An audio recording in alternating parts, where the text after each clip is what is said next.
स्वागत है आप सबका पंचऋषि क्लासेस के इस ऑनलाइन प्लेटफॉर्म पर।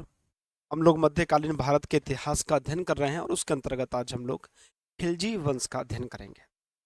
तो बिना देर किए क्लास को प्रारंभ करते हैं और खिलजी वंश के बारे में जितना सब कुछ इम्पोर्टेंट फैक्ट, तथ्य, बिंदु हो सकते हैं उन सब पर चर्चा करेंगे। तो शुरू करते हैं मध्यकालीन भारत का इतिहास। खिलजी वंश, इसमें सबसे पहला जो शासक था उसका नाम था जलालुद्दीन फिरोज खिलजी। जलालुद्दीन फिरोज खिलजी दिल्ली सल्तनत का ऐसा प्रथम सुल्तान था जिसने हिंदुओं के प्रति उदारतापूर्ण रवैया अपनाया था। देखिए, दो प्रकार से शासन होता है, या तो तलवार की नोक पर या प्रेम के माध्यम से। जितना भी हम लोगों ने सुना है कि उस क्षेत्र के लोगों ने अपने राजा के लिए मर मिट गए, वो सिर्फ होता है प्रेम की वजह से। और युद्ध में जो शामिल होते हैं वो होते हैं तलवार की नोक की वजह से।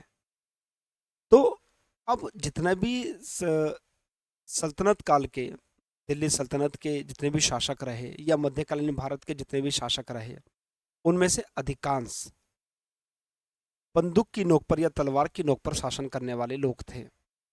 प्रेम के भाव पर बहुत कम लोग थे जिन्होंने प्रेम से शासन व्यवस्था चलाई हो। तो ये जलालुद्दीन फिरोज खिलजी पहला ऐसा शासक था जिसने हिंदुओं को सम्मान दिया और हिंदुओं के साथ उदारतापूर्ण व्यवहार अपनाया। हिंदुओं को, बहुत सारे हिंदुओं को अपनी उच्च पदों पर रखा। ये सब कुछ इसने जलालुद्दीन फिरोज खिलजी ने किया था। ठीक है, लेकिन बहुत बड़ा इसका शासन काल नहीं रहा है। अब बात करते हैं हम अलाउद्दीन खिलजी की। अलाउद्दीन खिलजी दिल्ली सल्तनत का ऐसा पहला सुल्तान था जिसने धर्म को राजनीति से अलग रहा।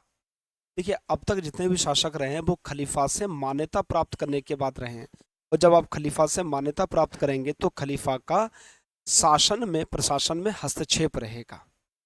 लेकिन अलाउद्दीन खिलजी ने कहा, भाई साहब आप बहुत बढ़िया है, धार्मिक नेता हैं, खलीफा हैं, आप अपने घर बैठिए और प्रशासन का काम हमें करने दीजिए, यानी कि प्रशासनिक कार्यों में हस्तक्षेप मत कीजिएगा।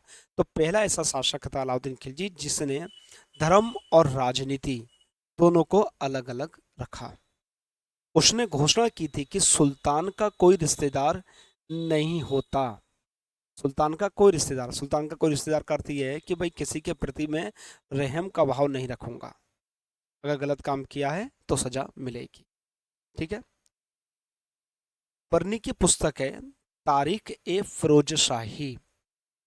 इस पुस्तक में अलाउद्दीन खिलजी के बारे में बहुत सारी बातें, विवरण मिलता है। तो वर्नी की पुस्तक अलाउ तारीख ए फिरोज शाही को आप याद रखिएगा, क्योंकि यहाँ से प्रश्न बन सकता है। कुछ और विद्वानों की बात करें तो अमीर खुसरो और मीर हसन देहलवी इसके दरबार में रहते थे, इसके दरबारी कवि थे।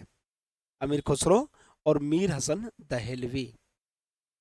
अलाउद्दीन खिलजी खुद अनपढ़ था, ये पढ़ा लिखा नहीं था, किंतु उसने सिकंदर ए आजम की उपाधि धारण की और अमीर खुसरो को तूती ए हिंद, भारत का तोता का खिताब दिया। ये बहुत आता है परीक्षा में कि अमीर खुसरो को तूती ए हिंद की उपाधि किसने दी। पहला क्वेश्चन, तूती ए हिंद के नाम से कौन प्रसिद्ध है? तो अमीर खुसरो प्रसिद्ध है।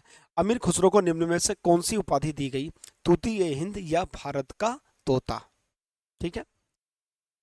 मलिक काफूर इसका गुलाम सेनापति था, इसका भी गुलाम था मलिक काफूर, और इसने इसको सेनापति के पद पर रखा। देखिए, अलाउद्दीन खिलजी के बारे में बहुत सारी अ, मिथ्या या बहुत सारे तथ्य, बहुत सारे तर्क दिए जाते हैं कि ये समलैंगिक था और मलिक काफूर से इसके रिलेशंस थे। क्या सत्य है? इतिहास का तो इतिहास ही जाने, उस वक्त का तात्कालीन जो भी लोग रहे होंगे उनको ही पता होगा, बाकी तो सब सुनी सुनाई बातें होती हैं इतिहास में। तो मलिक काफूर इसका गुलाम सेनापति था।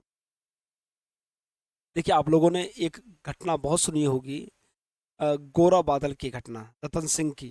चित्तौड़ का शासक था राजा रतन सिंह। तो रतन सिंह के बारे में आप लोगों ने सुना होगा, इनकी पत्नी का नाम था पद्मावती, रानी पद्मावती। तो रतन सिंह अलाउद्दीन खिलजी से हार गए। उनकी पत्नी रानी पद्मावती खिलजी को पसंद आई और उन्होंने कहा कि भाई, रतन सिंह को जब वो बना लिया गया बंदी, तो उन्होंने कहा इसके बदले रानी पद्मावती आनी चाहिए अलाउद्दीन खिलजी के पास। अलाउद्दीन खिलजी का जब ये पैगाम पहुंचा तो पूरे चित्तौड़ में हाहाकार मच गई। अस्मिता के साथ, इज्जत के साथ, भारत की इज्जत के साथ, चित्तौड़ की इज्जत के साथ, राजपूतों की इज्जत के साथ मामला हुआ। गोरा बादल जो चाचा भतीजे थे वो सेनापतियों में थे चित्तौड़ के, उनको कहा गया और फिर प्लान बनाया गया कि डोलियां जाएंगी, रानी जाएंगी और रानी के साथ उनकी सहेलियां जाएंगी। डोलियां जाएंगी और डोलियां पहुंचेंगी अलाउद्दीन खिलजी के शिविर में। लेकिन इसके पीछे प्लान दूसरा था कि इन डोलियों में रानी और उनकी सहेलियां नहीं बल्कि योद्धा होंगे। साहब पैगाम पहुंचा दिया कि रानी आ रही है। अलाउद्दीन खिलजी खुश हो गया और अलाउद्दीन खिलजी ने कहा ठीक है, बढ़िया बढ़िया है, वेलकम आप सबका। लेकिन साथ में पैगाम दिया गया कि भाई रानी सबसे पहले अपने पति रतन सिंह से मिलेंगी। तो उन्होंने कहा भाई हमको इससे भी आपत्ति नहीं है, मिल लो। लेकिन रतन सिंह के यहाँ पर रानी पद्मावती की यानी कि कारागार में बनते, तो पद्मावती की जो डोली जाने वाली थी कारागार में, उसमें बैठे हुए थे हथकड़ी काटने वाले लोग। गोरा बादल मुस्तैद थे, लोग जाते हैं अंदर, हथकड़ी काटते हैं, राजा रतन सिंह को आज़ाद करते हैं और फिर राजा रतन सिंह को लेकर निकल लेते हैं। जब तक कि खिलजी की सेना को यह मालूम पड़ता है कि भाई राजा रतन सिंह को आज़ाद कर लिया गया, तब तक रतन सिंह बहुत आगे निकल चुके थे। गोरा बादल उस युद्ध में उनको बचाने के लिए अ, अपना अपना बलिदान कर चुके थे। तो आगे आगे राजा रतन सिंह और पीछे पीछे खिलजी की सेना। रानी ने देखते हैं, देवरानी को देखती है कि खिलजी की सेना हमारे ऊपर अब आक्रमण करने वाली है, आ गई है। तो रानी पद्मावती अपनी सहेलियों के साथ जौहर कर लेती हैं। ये सब कहानी मिलती है मलिक मोहम्मद जायसी की पुस्तक पद्मावत में। लेकिन मैंने पद्मावत पढ़ी है और इतिहासकार, चाहे वो बीडी महाजन साहब हों, चाहे सरकार साहब हो, जितने भी इतिहासकार रहे हैं, उन्होंने कहा है कि ये जो घटना है ये मिथ्या है, झूठी घटना है। ना तो इस तरह की कोई घटना घटित हुई, ना राजा रतन सिंह अरेस्ट हुए, ना पद्मावती की मांग की गई। ये कोई घटना घटित नहीं, ठीक है, ये कोई भी घटना घटित नहीं हुई थी। मलिक मोहम्मद जायसी की जो पुस्तक थी पद्मावत, वो लगभग 400 साढ़े 400 वर्ष बाद लिखी गई थी। कैसे संभव है कि जो चीज घटना 400 साढ़े 400 साल पहले हुई हो, उसका साक्षात उस आधार पर हम कह लें जो बात 400 साढ़े 400 बाद लिखी गई हो। तो पद्मावत में भी इस घटना का कहीं पर जिक्र नहीं है। पद्मावत ने भी इस घटना का कहीं पर भी जिक्र नहीं है। एक उस वक्त की पुस्तक मिलती है, उसमें कहानी लिखी हुई है, उस कहानी के आधार पर मलिक मोहम्मद जायसी ने यह पूरी रचना की है। तो यह पूरी तरह काल्पनिक है, ऐसा हुआ ही नहीं था, इतिहास में ऐसा नहीं हुआ था, ऐसा मानते हैं इतिहासकार, क्योंकि साक्ष्य नहीं मिला कुछ। चलिए, अमीर खुसरो की पुस्तक है खजाइन उल फुतूह और अब्दुल मलिक इसामी की रचना है फुतूह उल सलातीन। ये पुस्तकों के नाम याद रख लीजिएगा, यहाँ से प्रश्न बन सकते हैं। ठीक है, अब मैं उसी घटना का बात कर रहा हूँ जो अपनी घटना मैंने सुनाई थी। क्या सच है क्या झूठ है इस बात पर नहीं जाते, लेकिन इतिहास में जो कहा जाता है उसको मान लेते हैं। 1303 की बात है कि अलाउद्दीन ने चित्तौड़ के राजा रतन सिंह को पराजित कर लिया और उनको बंदी बना लिया था।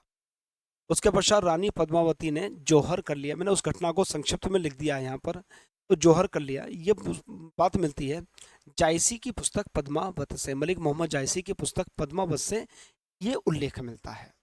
ठीक है, तो एक तो यहाँ पर यह हुआ कि मलिक मोहम्मद जायसी की पुस्तक का नाम क्या है, पद्मावत के लेखक कौन है, ये किससे संबंधित है, ये घटना कब घटित हुई थी, किसकी वजह से रानी पद्मावत ने जौहर किया था। तो कई सारे प्रश्न यहाँ से बन जाते हैं। चलते आगे बढ़ते हैं। अब बात करते हैं हम 1298 के इसके प्रथम सैन्य अभियान का। इसका प्रथम सैन्य अभियान गुजरात के विरुद्ध हुआ था और उस वक्त शासक था बघेल राजपूत रायकर्ण। रायकर्ण उस वक्त गुजरात के शासक थे जिनके खिलाफ अलाउद्दीन खिलजी का प्रथम सैन्य अभियान हुआ था। ये पहला व्यक्ति था जिसने दक्षिण में विजय प्राप्त की थी। इसने तेलंगाना पर आक्रमण किया और वहाँ के शासक थे प्रताप रुद्रदेव सेकंड। तेलंगाना वाला क्षेत्र जो आंध्र प्रदेश वाला क्षेत्र है वो, यही प्रताप रुद्रदेव ने मलिक काफूर जो इनका सेनापति था, उसको कोहिनूर हीरा दिया था। मैंने आपको पहले भी कोहिनूर हीरा का एक इतिहास बताया है, तो उस इतिहास में ये भी एक शामिल हो जाता है कि मलिक काफूर को प्रताप रुद्रदेव ने कोहिनूर हीरा प्रदान किया। अलाउद्दीन दिल्ली सल्तनत का प्रथम सुल्तान था जिसने विंध्याचल पर्वतमाला को पार कर दक्षिण प्रायद्वीप को जीतने का प्रयास किया। देखिए, अगर हम भारत की एक नक्शा बनाकर देखें, तो मैं एक नक्शा बनाता हूँ। देखिए, ये गुजरात है और ये दक्षिण भारत का प्रायद्वीप है, इस तरह। ठीक है, यहाँ पर दो पहाड़ियाँ हैं जो एक दूसरे के समानांतर हैं, विंध्याचल और सतपूर्णा। ऊपर वाली विंध्याचल और नीचे वाली सतपूर्णा, इनके बीच में नर्मदा और ताप्ती बहती हैं। नर्मदा और ताप्ती अमरकंटक से निकलती हैं। विंध्याचल पर्वत को उत्तर और दक्षिण का विभाजक लाइन कहा जाता है। उत्तर और दक्षिण की विभाजक लाइन कहलाता है आपकी ये विंध्याचल पर्वत श्रेणी। तो विंध्याचल पर्वत श्रेणी को पार करके दक्षिण की तरफ पहुंचने वाला पहला शासक था अलाउद्दीन खिलजी, जिसने तेलंगाना पर आक्रमण करके प्रताप रुद्रदेव से परास्त किया और उसने इनको हीरा भेंट किया था मलिक काफूर को। तो पहला शासक था जिसने विंध्याचल पर्वत को पार करके दक्षिण की ओर कदम बढ़ाया था। इसने खलीफा को मान्यता तो दी, लेकिन प्रशासक में उनके हस्तक्षेप को स्वीकार नहीं किया। वही बात है, मैंने कहा भाई साहब आप बढ़िया हैं, आप धार्मिक गुरु हैं, आपका सम्मान है, लेकिन प्लीज़ हमारे प्रशासन में आप दखलंदाजी ना करें। ठीक है। अमीर खुसरो की पुस्तक है खुजाइनुल फतूह में उसने अलाउद्दीन को कुछ उपाधियां दी हैं, जैसे उसे जनता का चरवाहा कहा है, पृथ्वी के शासकों का सुल्तान कहा है, युग का विजेता कहा है। तो ये प्रश्न यहाँ से 3 प्रश्न बन जाते हैं कि निम्न में से किसको जनता का चरवाहा कहा जाता है, निम्न में से किसको पृथ्वी के शासकों का सुल्तान कहा जाता है, निम्न में से किसको युग का विजेता कहा जाता है। तो तीनों का एक ही जवाब है अलाउद्दीन खिलजी को। किसने कहा? यह अमीर खुसरो ने कहा अपनी पुस्तक खुजाइनुल फतूह में। ठीक है। इसने योग्यता के आधार पर पदों को दिया था, जो जिस योग्य है उसको वैसा पद। पहला सुल्तान था जिसके पास एक बड़ी स्थायी सेना थी और उसको वो नगद वेतन दिया करता था। पहला सुल्तान था जिसने अपनी सेना रखी। और उससे पहले के सुल्तान क्या करते थे? उससे पहले के सुल्तान सामंतों की सेना पर निर्भर रहा करते थे। मान लीजिए मैं राजा हूँ, मेरे अंडर में बहुत सारे छोटे छोटे सिपह सलार हैं, उनके पास अपनी अपनी छोटी सेना है। तो जब मुझे ज़रूरत पड़ती थी सबकी सेना इकट्ठी होती थी और युद्ध लड़ते थे। इसमें बहुत सारी परेशानियां हुआ करती थी। एक तो हर आदमी एक दूसरे से परिचित नहीं होता था, एक दूसरे की शक्ति और कमजोरी को नहीं जानता था, अपने एक साथ सैन्य अभ्यास नहीं किया होता, तो प्रैक्टिस नहीं हो रही है। तो ऐसे समय में इनको पराजय का मुंह देखना पड़ता था। लेकिन जब सेना एक होगी तो सबका अभ्यास भी एक होगा, प्रैक्टिस भी सब एक साथ करेंगे, एक दूसरे से परिचित होंगे, अपनी मजबूती अपनी कमजोरी को भी जानेंगे। इसलिए पहला सुल्तान था जिसने एक स्थायी सेना रखी अपने पास और उनको नगद वेतन दिया करता था। अब जब नगद वेतन देगा ये, तो नगद वेतन देने के लिए इसको पैसा भी चाहिए, तो ये राजस्व को भी नगद करेगा। अर्थात भू राजस्व जो लेगा वो नगद में लेगा, पैसों में लेगा। साथ में ये पहला सुल्तान था जिसने राशनिंग प्रणाली को प्रारंभ किया था, जिसने बाजार पर नियंत्रण स्थापित किया कि बाजार में ऐसा ना हो कि कुछ भी प्राइस हो किसी भी का। सेना के सैनिकों को कम वेतन मिलता था, अब उस कम वेतन में वो कैसे अपना जीवन व्यतीत कर पाए, तो उन्होंने कहा ठीक है हम वस्तु को भी सस्ते कर देंगे, वस्तु सस्ती हो जाएगी तो फिर जीवन यापन करने में कोई परेशानी होगी नहीं। तो इसलिए उसको शाही खजाने से नगद भुगतान किया जाता था सेना के लिए। दुर्गों की रक्षा के लिए इसने कोतवाल को नियुक्त किया था। पहला शासक था जिसने कोतवाल नियुक्त किया अपने दुर्गों की रक्षा करने के लिए। इसने कुछ नवीन प्रथाएं शुरू करी, जैसे हुलिया और दाग व्यवस्था का संचालन किया। अब हुलिया और दाग व्यवस्था क्या है? देखिए, सेना में इसने भर्तियां शुरू की, तो जिस वक्त रिक्रूटमेंट हुआ करता था, जिस वक्त भर्ती हुआ करती थी, उस समय मान लीजिए कोई 6 फीट का आदमी आ गया। अब 6 फीट का आदमी आ गया, बोले तुम्हारा नाम क्या? बोले विवेक, लंबाई 6 फीट, ये सब बढ़िया, एकदम बॉडी एकदम जबरदस्त। लेकिन जब युद्ध हुआ तो उन्होंने भेज दिया अपने चाचा को। अब चाचा थे 4.5 फुटिया या 5 फुटिया। अब भाई भर्ती और पैसा तो मिल रहा है एक जबरदस्त जवान लड़के को, और भेज दिया इन्होंने किसी मरियल को, और कहती तुम्हारा नाम क्या? बोले हमारा नाम विवेक है। अब कैसे पहचाने? तो उन्होंने क्या किया कि जब रिक्रूटमेंट क्या करता था, उस आदमी का हुलिया लिख लेते थे लंबाई ये है, चौड़ाई ये है ना, और उसके मान लो कोई निशान पड़ा हुआ है तो बाएं गाल पर निशान, गाल पर निशान, इस तरह कोई ना कोई सिंबल बना लिया करते थे जो उसकी बॉडी पर हुआ करते थे। और जब वो युद्ध में आता था या कभी आवश्यकता पड़ती तब आता था, तो उन्होंने देखा भाई तुम हो, बस तुम तो हो ही नहीं वो व्यक्ति, इसलिए इसने हुलिया व्यवस्था शुरू की। सैनिकों की भर्ती के समय हुलिया, उनके हुलिया को दर्ज कर लिया करता था। दूसरी इसने करी थी दाग व्यवस्था, जैसे सैनिकों के साथ थी वैसे घोड़ों के साथ थी। अब घोड़ों को ये भर्ती कर रहा है, घोड़ों को पैसा दे रहा है, घोड़ों को खाने के लिए सामग्री दे रहा है। अब घोड़ा भर्ती करने के लिए तो बढ़िया अच्छा खासा सुंदर घोड़ा आया, और युद्ध में आ गया खच्चड़। अब ये कैसे पहचाने कि हमने इसी को पैसा दे रहे थे, इसी को रिक्रूट करा था, ये दूसरा है। तो इन्होंने क्या कि जब भर्ती की तो उस पर मोहर लगा दी, दाग लगा दिया। अब जब जिस पर दाग लगा होगा वो हमने रिक्रूट किया है। तो इसने हुलिया और दाग व्यवस्था शुरू की। हुलिया सैनिकों के लिए, दाग व्यवस्था घोड़ों के लिए। नेक्स्ट, राजस्व के रूप में कुल उपज का 50% लिया जाता था। भू राजस्व को नगद में लेता था। देखिए मैंने बताया 50% लिया जाता था, और जो भू राजस्व होता था उसको नगद में लेता था। 50% था इसका भू राजस्व। दिल्ली का पहला सुल्तान जिसने भू राजस्व तय करने से पहले भूमि की माप का आदेश दिया। उन्हें भूमि को नापो पहले कि भाई हमारे पास कितनी कृषि योग्य भूमि है, उसके बाद राजस्व का निर्धारण होगा। इसकी जो माप की इकाई थी वो बिस्वा थी, आज भी चलता है बिस्वा। तो बिस्वा माप की इकाई थी। इसने मुकद्दम और खुद पर भी कर आरोपित किया। मुकद्दम आज भी कहते हैं मुकद्दम साहब हैं, यानी कि जो मुखिया होता था उसको मुकद्दम कहा जाता, गांव का मुखिया मुकद्दम कहा जाता, खुद भूस्वामी को कहा जाता था। इन पर भी उसने कहा आप भी टैक्स दीजिए, क्योंकि भाई पैसे की आवश्यकता थी। और इसने कर संग्रहण के लिए दीवान पुस्तक राज पद का सृजन किया। कर संग्रहण के लिए दीवान पुस्तक राज पद का सृजन किया। अलाउद्दीन ने राशनिंग व्यवस्था प्रारंभ की। राशनिंग मतलब सस्ते दामों पर अनाज मिलना। हमारे यहाँ अभी भी राशन की व्यवस्था है, तो उसमें क्या होता है, सस्ते दामों पर अनाज मिलता है। ऐसे ही उसने भी शुरू किया था। 1296 में इसने हौज ए अलाई का निर्माण किया था। हौज ए अलाई का निर्माण 1296 में किया। इसने सिरी का किला बनवाया। किले का नाम था सिरी, और सिरी के किले में एक कासर हजार सितून महल बनवाया। हजार ए सितून जिसे कहा जाता है, हजार ए सितून, 1000 खंभों का महल। ठीक है, हजार ए सितून, 1000 खंभों का महल बनवाया इसने सिरी में। इसने कुतुब मीनार के प्रवेश द्वार पर अलाई दरवाजा का निर्माण करवाया। इसके कुछ वास्तु से संबंधित चीजें हैं, ये भी परीक्षा में आ सकते हैं कि अलाई दरवाजा का निर्माण किसने करवाया, तो अलाउद्दीन खिलजी ने करवाया था, कुतुब मीनार के पास अलाई दरवाजा। इसने वस्तुओं के मूल्य का निर्धारण उत्पादन लागत के अनुसार किया, बाजार के अनुसार नहीं किया। बाजार तो डिमांड एंड सप्लाई के आधार पर निर्भर करता है। इसने उत्पादन कितना आया, उसमें कितनी लागत आई, उसके आधार पर इसने वस्तुओं के मूल्य का निर्धारण किया। अब प्रत्येक बाजार को देखने के लिए ऐसा ना हो भाव कोई बढ़ा ले, इसने करा एक अधिकारी बनाया जिसका नाम था साहाना ए मंडी।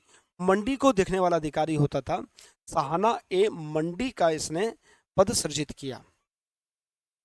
अब खुफिया लोगों की भी आवश्यकता पड़ेगी, तो इसने बरीद जो कि खुफिया अधिकारी होता था, और मुनिया जो कि गुप्त जासूस होते थे, उनको बाजारों की खबर प्राप्त करने का काम दिया। ठीक है, तो कुल मिलाकर इसने एक अच्छी शासन व्यवस्था बनाने की कोशिश की थी। अलाउद्दीन खिलजी को सार्वजनिक वितरण प्रणाली का जनक माना जाता है। राशनिंग, सार्वजनिक वितरण प्रणाली क्या कहते हैं, राशनिंग की व्यवस्था। तो सार्वजनिक वितरण प्रणाली का अलाउद्दीन खिलजी को जनक कहा जाता है। यह प्रश्न आ सकता है परीक्षा में। अब इसके बाद मुबारक शाह खिलजी बैठते हैं। इन्होंने स्वयं को ही खलीफा घोषित कर लिया। उन्होंने कहा हमें खलीफा मुलीफा की आवश्यकता नहीं है, हम स्वयं में खलीफा हैं। ये अपने आप को पैगंबर का सेनापति कहता था, और इसने इस्लाम खतरे में है के नारे लगाए। इस्लाम खतरे में है, इस नारे लगाए मुबारक शाह खिलजी ने। ठीक है, तो ये खिलजी वंश का छोटा सा वंश था, छोटी सी बातें थी, और इन सब चीज़ों को आप लोग लिख लीजिएगा अपने नोट्स में। परीक्षा के लिए अलाउद्दीन खिलजी महत्वपूर्ण है, क्योंकि इसने बहुत सारे परिवर्तन किए। तो इसको आप लोग याद रखिएगा, और परीक्षा में ये बहुत उपयोगी है, इसको नोट कर लीजिए। ठीक है, अब नेक्स्ट क्लास में तुगलक वंश को हम लोग नेक्स्ट क्लास में पढ़ेंगे। इन सबको आप नोट कर लीजिएगा, पॉज कर वीडियो को नोट कर लीजिएगा। थैंक यू, मिलते हैं अगली क्लास में तुगलक वंश के साथ।